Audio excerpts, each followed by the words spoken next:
ದೇವರ ದರ್ಶನ ಪಡೆದು ವಿಶೇಷ ಪೂಜೆ ಸಲ್ಲಿಸಿ ವಾಪಸ್ ಬರ್ತಿದ್ದ ವೇಳೆ ತುಮಕೂರು ಜಿಲ್ಲೆ ಕುಣಿಗಲ್ ತಾಲೂಕಿನ ರಾಷ್ಟ್ರೀಯ ಹೆದ್ದಾರಿ 33ರ ಟಿಎಂ ರಸ್ತೆ ಹೊನ್ನೇನಹಳ್ಳಿ ಬಳಿ ಲಾರಿ ಮತ್ತು ಕಾರು ನಡುವೆ ಭೀಕರ ರಸ್ತೆ ಅಪಘಾತ ಸಂಭವಿಸಿ ಒಂದೇ ಕುಟುಂಬದ 4 ಸ್ಥಳದಲ್ಲೇ ದಾರುಣವಾಗಿ ಮೃತಪಟ್ಟಿದ್ದಾರೆ.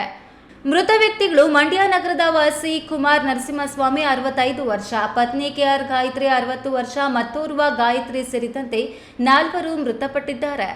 ಕುಮಾರ್ ನರಸಿಂಹಸ್ವಾಮಿ ಕುಟುಂಬದವರು ತುಮಕೂರು ಬಳಿ ಇರುವ ದೇವರಾಯನ ದುರ್ಗ ದೇವಾಲಯಕ್ಕೆ ಹೋಗಿ ದೇವರ ದರ್ಶನ ಪಡೆದು ವಿಶೇಷ ಪೂಜೆ ಸಲ್ಲಿಸಿ ವಾಪಸ್ ಮಂಡ್ಯಕ್ಕೆ ಬರ್ತಿದ್ದ ವೇಳೆ ಕುಣಿಗಲ್ ಕಡೆಯಿಂದ ತುಮಕೂರು ಕಡೆಗೆ ತೆರಳುತ್ತಿದ್ದ ಲಾರಿ ಡಿಕ್ಕಿ ಹೊಡೆದ ಪರಿಣಾಮ ಈ ಘಟನೆ ಸಂಭವಿಸಿದೆ ಎಂದು ತಿಳಿದು ಬಂದಿದೆ.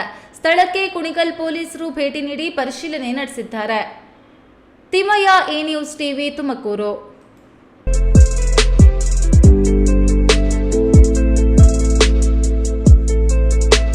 ಜೀವನ್ ಆಸ್ಪತ್ರೆ, ಬಿಬಿ ರಸ್ತೆ, ಚಿಕ್ಕಬಳ್ಳಾಪುರ. ಕೇಂದ್ರ ಸರ್ಕಾರದ NABH ಮಾನ್ಯತೆ ಪಡೆದ ಚಿಕ್ಕಬಳ್ಳಾಪುರ ಜಿಲ್ಲೆಯ ಮೊದಲ ಆಸ್ಪತ್ರೆ. ಡಾಕ್ಟರ್ IS ರಾವ್ ಸಾರಥ್ಯದಲ್ಲಿ 14 ವರ್ಷಗಳಿಂದ ಆರೋಗ್ಯ ಸೇವೆಯಲ್ಲಿ ಜೀವನ್ ಆಸ್ಪತ್ರೆ. 15,000ಕ್ಕೂ ಹೆಚ್ಚು ಹೆರಿಗೆ ಮಾಡಿಸಿರುವ ಖ್ಯಾತ ಪ್ರಸೂತಿ ತಜ್ಞ ಡಾಕ್ಟರ್ IS ರಾವ್ ನೇತೃತ್ವದಲ್ಲಿ ತಜ್ಞ ವೈದ್ಯರು, ವೈದ್ಯಕೀಯ ಪರಿಣಿತ ಸಿಬ್ಬಂದಿಯೊಂದಿಗೆ ದಿನದ 24 ಗಂಟೆಯೂ ಯಶಸ್ವಿಯಾಗಿ ಕಾರ್ಯನಿರ್ವಹಿಸುತ್ತಿರುವ 50 ಹಾಸಿಗೆಗಳ ಜೀವನ್ ಆಸ್ಪತ್ರೆ ಸಾರ್ವಜನಿಕರ ವಿಶ್ವಾಸಾರ್ಹತೆಗೆ ಪಾತ್ರವಾಗಿದೆ.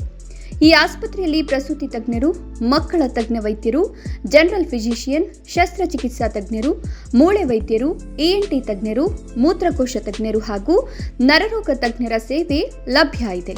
ಸುಸಜ್ಜಿತವಾದ ಆಪರೇಷನ್ ಕೊಠಡಿಗಳು, ನವಜಾತ ಶಿಶುಗಳಿಗಾಗಿ ತೆರೆದಿರುವ NICUನಲ್ಲಿ ತಜ್ಞ ಮಕ್ಕಳ ವೈದ್ಯರ ಸೇವೆ, CT ಸ್ಕ್ಯಾನ್, ಅತ್ಯಾಧುನಿಕ ಪ್ರಯೋಗಾಲಯ, ಔಷಧಾಲಯ ಸೇವೆಗಳು ದಿನದ 24 ಗಂಟೆಯೂ ಲಭ್ಯ.